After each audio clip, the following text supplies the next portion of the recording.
All right. Y'all have some questions? For the mid-vascular transition, you said it's a synchronous growth style. Is it like the animal or vegetable pools aren't synchronized anymore, or which parts are not synchronized? So before, every cell in the embryo, when it divided, was dividing at pretty much precisely the same time.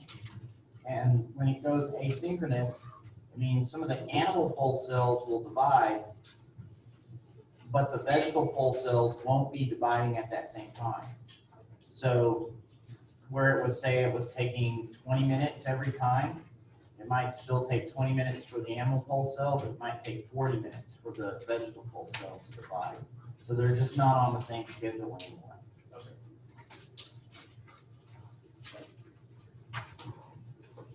What else?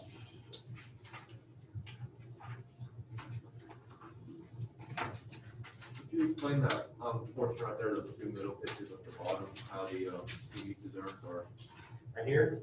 acting differently? So what those cells are going to start doing is here where it's the blast cord, those cells are going to start changing their shape, and when they change their shape, basically get real skinny out here on the edge and wider on the inside, so it creates a pocket. So it's like they're all spread out like this, and then all of a sudden everybody's moved in like this. And that starts the movement and the pulling up towards the inside. And they continue to do that here. The original cells would be up here, and the cells that are located in red are going to have stretched out and moved up here. So they're dividing, so you're creating more cells, but the cells are in multiple layers, like we are in 4 rows here.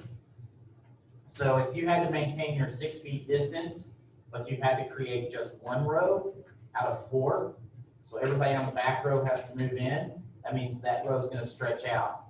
Then that row moves in, then you're stretching out even more. That process is called convergent extension. We're gonna get into that. So might as well go ahead and talk about it a little bit.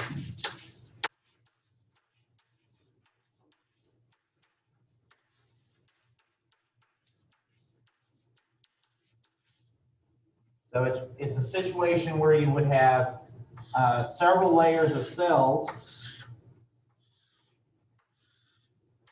right, sort of stacked up here, and you're going to take all 3 layers and you're going to merge them, so they're going to converge into 1 layer.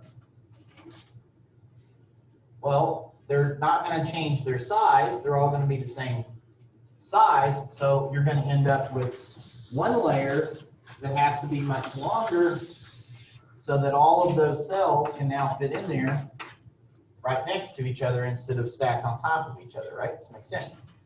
So that's convergence. All the cells are moving in between each other, and it forces extension. So we call it convergent extension. And those cell movements are one of the primary, if not the primary, driving force to push these cells inside. So the initial force is a shape change, but after that, the convergent extension movements do that. The addition of new cells, so not only are these cells converging, which forces them apart, but at the same time, they're dividing, right? Every so often, you're going to create another cell, okay? Well, that's just another cell that has to go into the mix. So the continuous division of cells forcing an elongation within that layer or converging layers, that's known as epipely.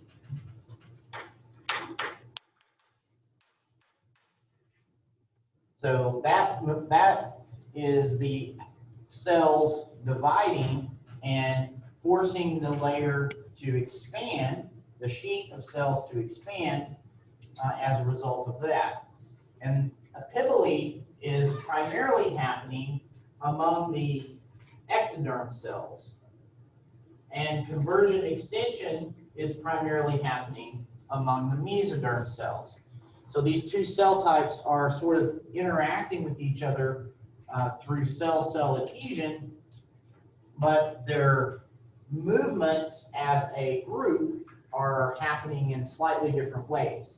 On the one hand, the cells of the mesoderm are interacting with each other and promoting a merger and extension, and the epithelial cells are interacting with each other where they're also promoting that merger, but it's primarily due to an increase in cell number that they're causing that whole sheet to grow. So you have those two forces, or those two processes, convergent extension and amphiboly, driving the extension of these cells, the blue cells extending outward and around the outside of the embryo. And then the convergent extension is the movement of the red cells back into the inside of that. Okay? And it's hard to picture with just a static image. Okay? And I just brought up this. Hopefully it'll play here when I bring it up. I'm supposed to be sharing the screen, so we have it. It's a QuickTime movie, and a lot of the computers on campus don't play QuickTime anymore. This one apparently still will. And they created a new thing, or they have a new program, and I put it in there, and I converted it from a QuickTime to a movie, and it squished it, so it looks stupid. And it's like they just squished it.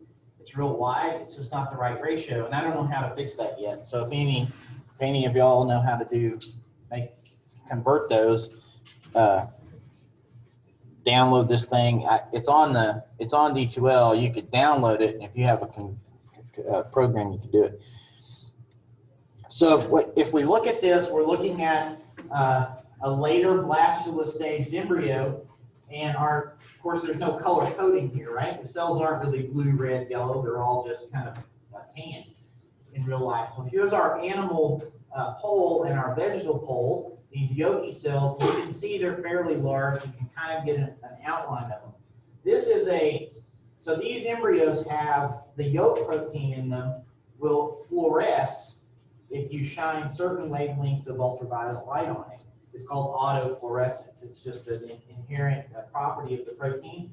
So what they have done here is they've taken an intact living embryo and they've kind of tracked it down in a dish, and they're using a confocal laser microscopy. And so what that does is it can excite that fluorescence, but essentially it's only in focus in the one plane, which is actually on the inside of the embryo, and the fluorescence is actually shining through the embryo. So you're not seeing the outside, the complete three-dimensional embryo here, but it's there, okay? The microscope is focusing on a plane of fluorescence looking through the outside of the embryo. So it makes things a little fuzzy, okay? It's not perfectly focused, sharp, but you can see some major movements that are going on internally this way, right? By focusing on a gastrula staged embryo and trying to take a focal plane that's pretty much the middle, okay? So if we were looking at this embryo, it would be laying on its side, and you're looking down at it, and the blastopore is going to start to form here, okay? And you'll see cells move inside like that, and then eventually you'll see them move in on this side as well, okay? And when I hit play here, that's going to happen starting right about there. You can already see there's just a little bit of an indentation right there.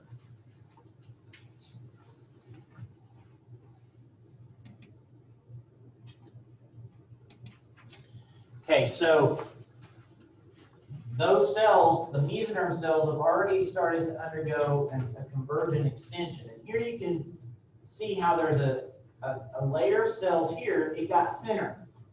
Okay, that's part of the convergence process. Those cells are also still dividing quite rapidly, whereas these cells are not dividing as rapidly. It's the asynchrony that's happening. They begin to move even before you see any real clear hole or blastospore starting to form. So this would be an early, that previous stage would have been right around stage 8, and this would probably now be right around stage 9.5. Approximately an hour would have passed, okay, in the span we just watched, that couple of seconds.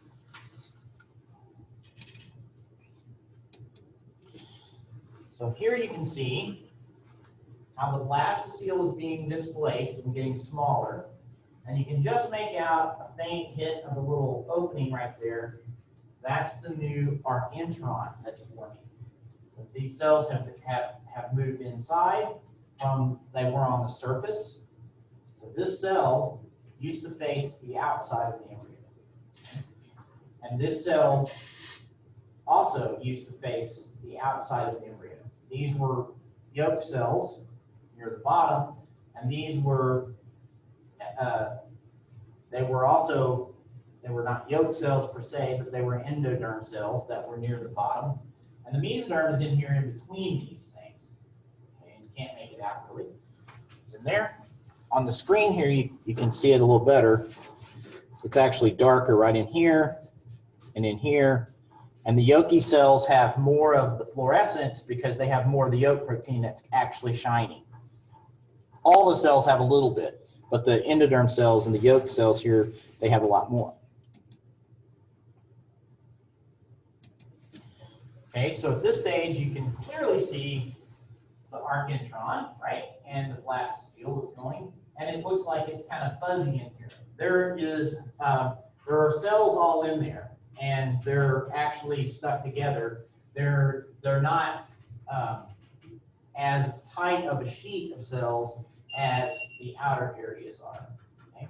Over here, you can see where essentially one side of the embryo and the other side of the embryo that were basically on opposite sides of the blastospore are now kind of smushed over towards each other. And right there is where the mouth and the head are going to form, the front of the head. And the axial mesoderm is all this material here. So this is where my pointer is going to be the future dorsal side, the back of the head and the back of the neck, and eventually the tail will grow from this area. And that's the yolk plug that we saw some pictures of in the lab. And these are the blastospore lips, dorsal and ventral. But you can kind of see a faint green right here. Can you see that? That's the outside of the embryo that's not correctly in focus. So there's actually a rim of cells all the way around, right? So there's the dorsal blastospore lip, then there's the lateral blastospore lips, and then there's the ventral blastospore lip. There's a lip all the way around. It's a group. Okay.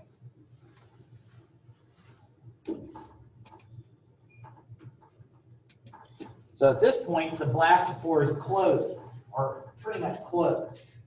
The archintron is here, and you can start to see it kind of an indentation happening here. The notochord is now becoming well formed. So you can see this a bit of separation looking here, and this structure that's right here is the forming notochord, because we're looking as best we can right at the midline of the embryo. And on either side of that, you would have somatic mesoderm. So we're kind of not focusing on that. Up here you have the area that's going to form the mouth, and this will become the forebrain up here. Okay. On the ventral side, you can also see that what's left of the blastospore is just kind of a slit, just a pocket there, and the archintron is now taking up all that space. Skills. The place where the head and the mouth parts eventually form, is that okay? I'm seeing it. It looks like the archintron is like extending. Yeah, well, yeah, it's all through there, and you're looking at a slice of it. So if you were looking at it like down from the top, it would look like this. And that part right there is that bulge, just forms a couple of pockets. So what's the other, That, hole?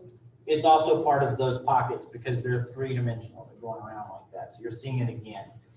So it was a pocket that was coming out here and curving back in. So you're just seeing that part of it, you're missing this part of it, and you're seeing that part of it again.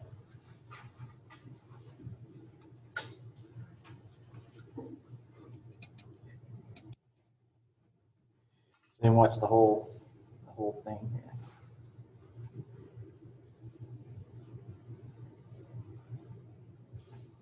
So by the time it's at that final stage where the notochord is laid down, neurulation is already beginning. So these outer cells here of the ectoderm are already receiving signals that they're going to become neural tissue. They're sometimes referred to as the neuroectoderm because they're being neuralized, but they're still ectoderm.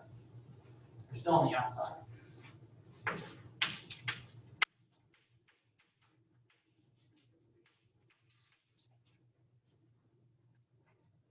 Maybe there's an R in there. Neuroectoderm? No, that sounds bad.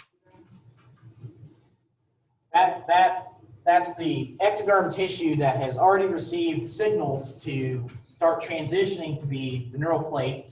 Still looks like the ectoderm from a observational standpoint, but it's already changing. Genes are already starting to change. So we call it the neuroectoderm. It's the part that will become the neural tube, neural plate. Okay.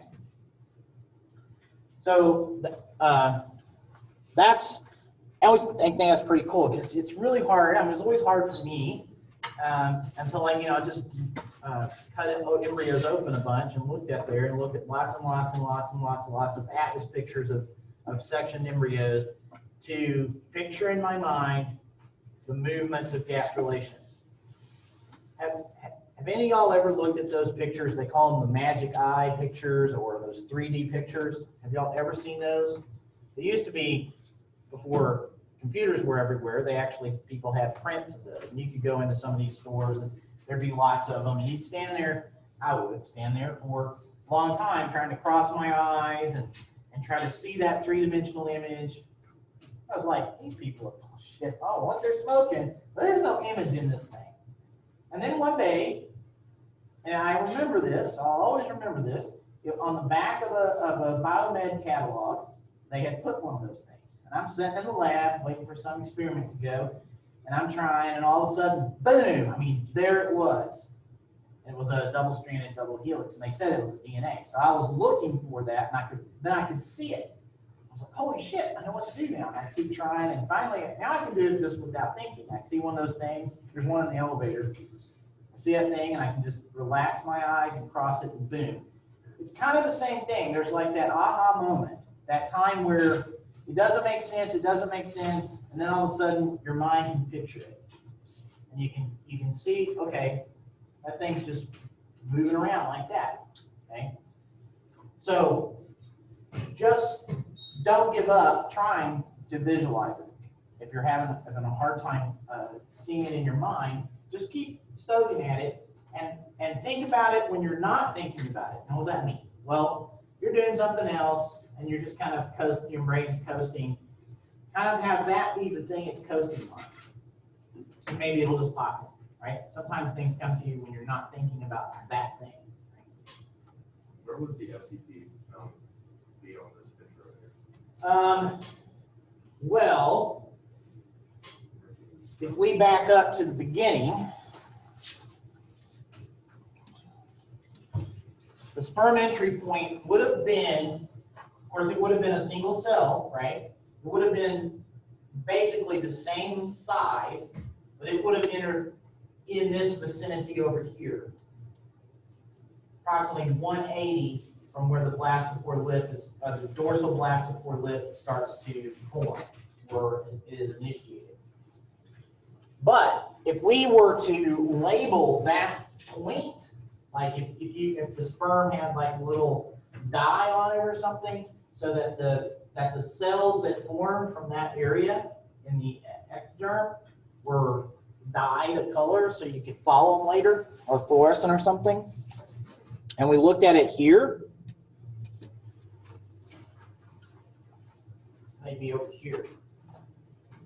And they would have been a tiny dot, and now they would have taken about that much space because of the pivot. They would have stretched out into a very wide range, a wide area of cells.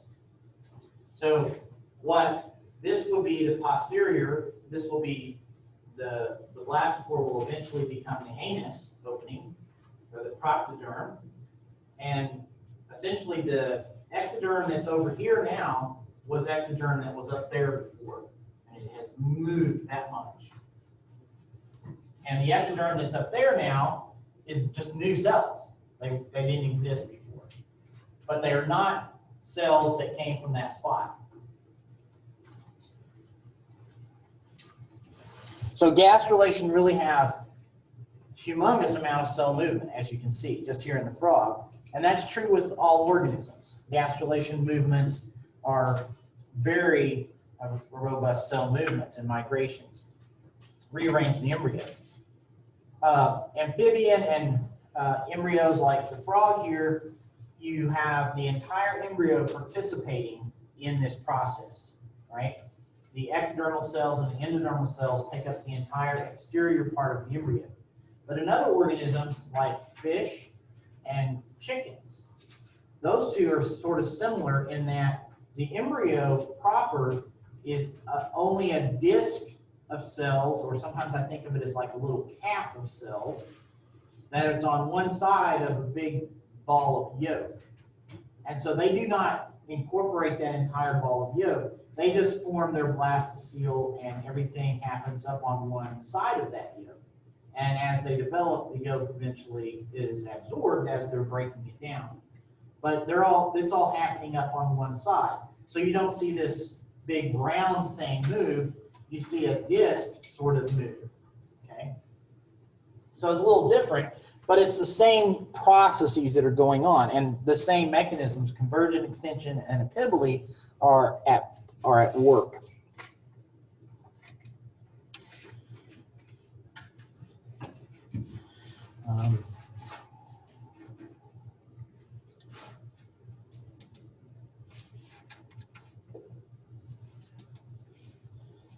So I want to go in here and see if I can play the other movie that can play.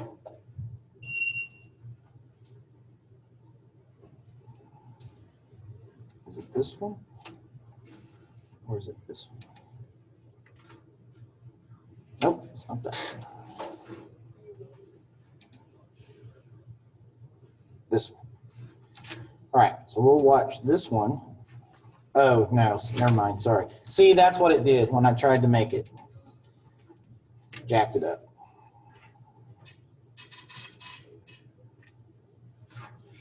Well, crap, maybe I didn't.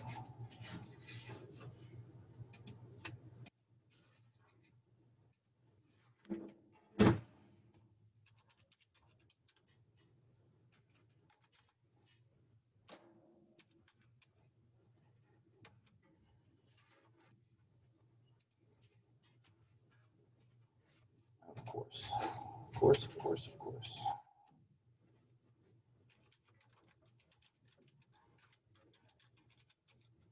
Nope, that's not the right one.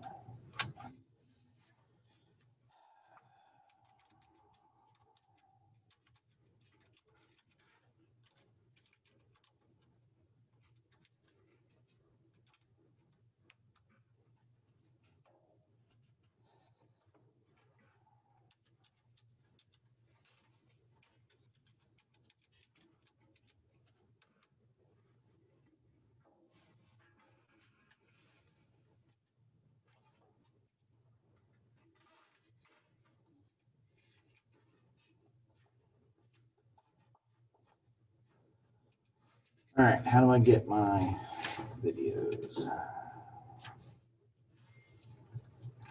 This is not mine.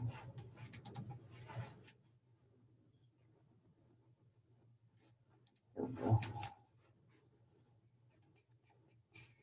This one. All right, let's watch this one.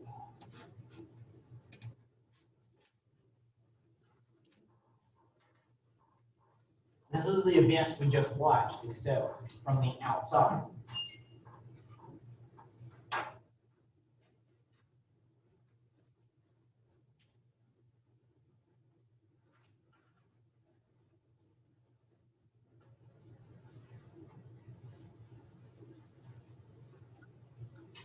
this one on Biol? I thought it was, but I haven't got it there yet. So, no, now what's it doing? Oh, it's my playlist. Okay. Okay, so Two things are different. On the internal one we watched, this would have been rotated so that the forming blastopore would have been facing down. And the dorsal side, which is happening right here on this one, would have been perfectly straight to the plane of the screen. So we're looking at this embryo sort of from underneath, and it's rotated. Its future dorsal side will be forming right here, where you'll see the neural plate form. You can also see how at this stage, it's round. It's really the same size that the egg was at the very beginning. It's about 1.5, 1.8 millimeters across in diameter. And I think this starts like right where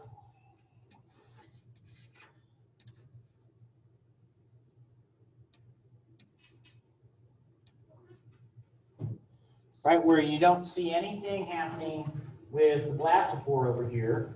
But watch, that over in this area is where you should first see some constriction of cells, and that'll really be noticeable as maybe a little bit of striping of pigment there. Okay, Zimbus just doesn't have a ton of pigment in its vegetal cells. There it is. See it?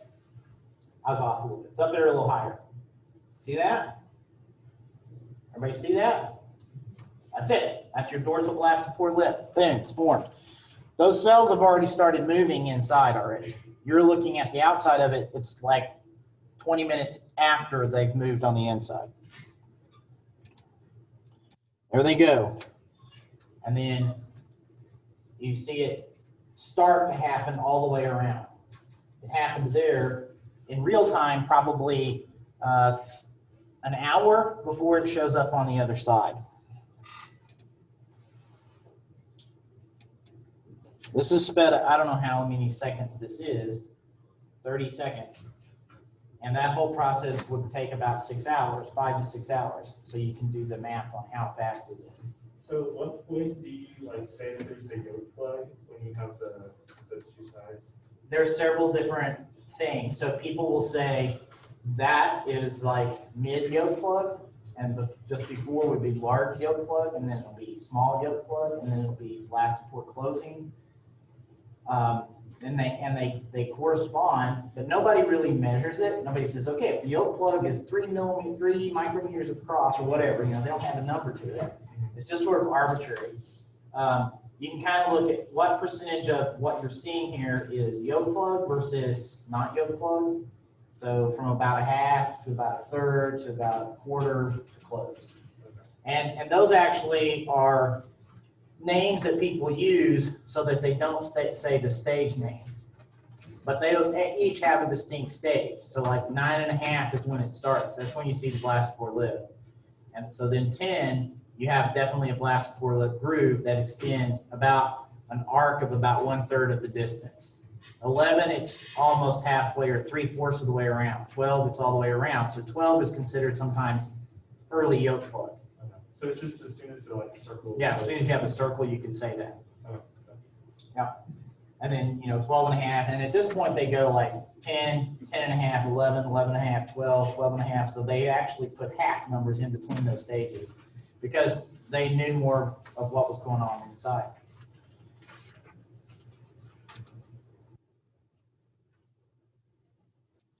So you can really watch it. See, you can't see me pointing at the screen. If you watch right in here, I'll back it up just a little bit, but see the streaking of these pigmented cells.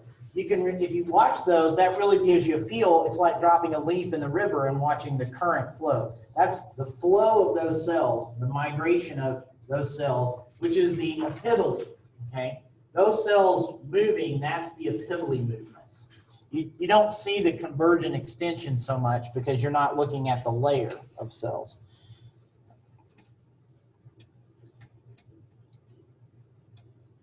So check out these these streaks of some pigmented cells that are coming in here. You can just, that's kind of how the lineage tracing people did it. They just put some dye on there. Okay, now you can see that, okay, well, where's the blastopore going? It's going over here. Well, this embryo is now actually just a little bit longer than it is wide. So the thing starts to get bigger at this stage. This would be right around what we would call stage 13.5 or stage 14. The blastopore is closed and neurulation is in full swing. So you could say right there marks the beginning of neurulation. Now, watch into this area and you'll start to see how it gets a little darker in here, and you can kind of make out there's a bulge forming right here. That's the one side of the neural tube, or the neural plate forming a neural ridge.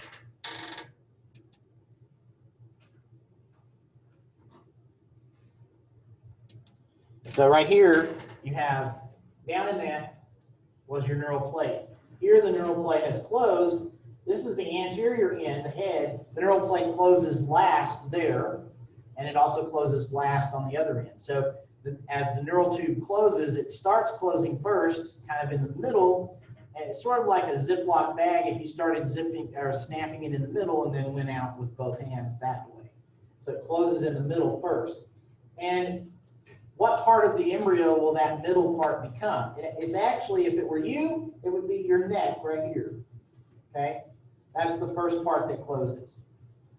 You don't have a back. It doesn't have a back yet. This whole bit of stuff right here is going to be the head. Okay? Oh, closes. Now it's starting to make the little lozenge shape, and the brain part is forming up in here, the hindbrain part is forming right in here, and now you're starting to form sort of what will become an outgrowth and will be the tail. And so back here at the back end will be the tail bud. So at this point, we're looking at about a stage 18 embryo, late neurula, and this little pigmented spot you can see here is the cement gland, kind of a landmark, and the eyes are going to start to form right in there, little bulges. So I know what I'm looking for, and so it's going to be right there. Now you can kind of see that bulge, yeah? Maybe. No. Shows up better on the screen here.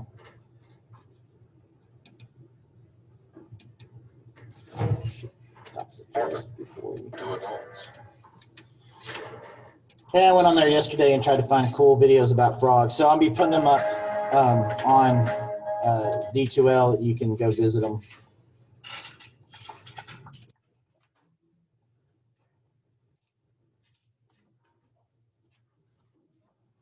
Okay.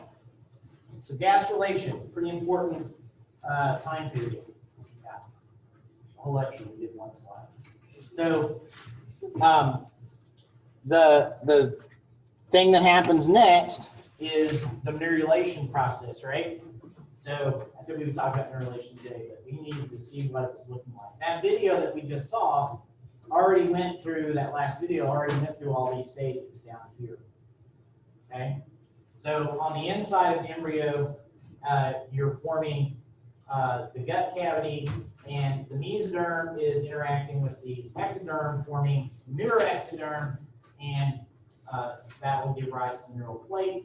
And those neural edges will be the neural ridges. The middle will be the neural groove. It will fold up, form the neural tube, with the notochord located immediately below it, with somatic mesoderm on either side. And there's a couple of different names they give to that. They'll call it paraxial because it's next to the axis. And then when it actually starts to form clumps, they call it somites. We'll get into that. But that's mesoderm, the gut, and all the rest of this will be the endoderm. All right, so what we got? 5 minutes?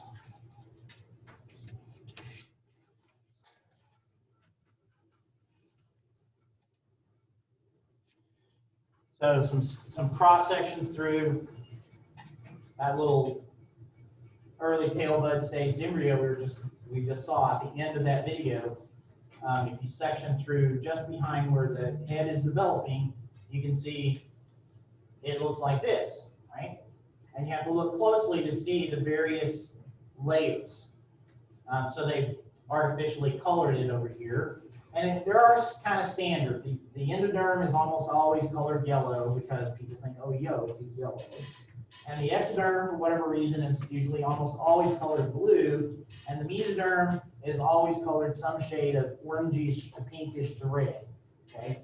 So they've used 3 different shades here to try to represent 3 different subdivisions within the mesodermal cells, the notochord in bright red, and then the somites in orangier color, and the lateral mesoderm in whatever that color is, salmon. Right? So that's sort of the arrangement through a cross section of the embryo.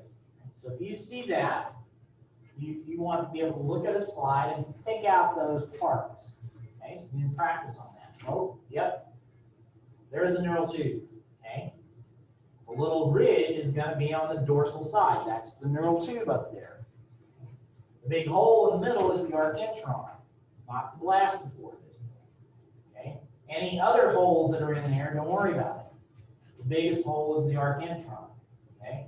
Any sort of circular, spongy-looking structure, dead center or nearly dead center of the top, but not on the outside, that's notochord. Okay. Anything on either side of the notochord and beneath the neural tube and above the archintron, we'll call that mesoderm. Okay. So you want to spot these kinds of landmarks in embryos. So we're going to look at that a little bit more today in lab. Go along a little later, and you reach the tail bud stage, also sometimes called the pharyngula stage, where you can see the eyes are developing. Here's a whole mount or whole embryo, and here it has been stained with a dye that's detecting a certain gene being expressed. And that gene's being expressed in the notochord. So you can see how some of the cells in the notochord are staining a darker color in here because they are expressing that protein. And the embryo as a whole kind of looks pale yellowish color, and that's an effect of the treatment so that you can actually see through those cells. That makes them somewhat translucent so you can see through them and detect the color that the dye is picking up on the inside of the embryo. Okay? If you look at kind of a cutaway, what this picture is showing you is like, okay, we peeled off the very outside ectoderm. So it'd be like skinning it. And you see the somites. So a somite means little body.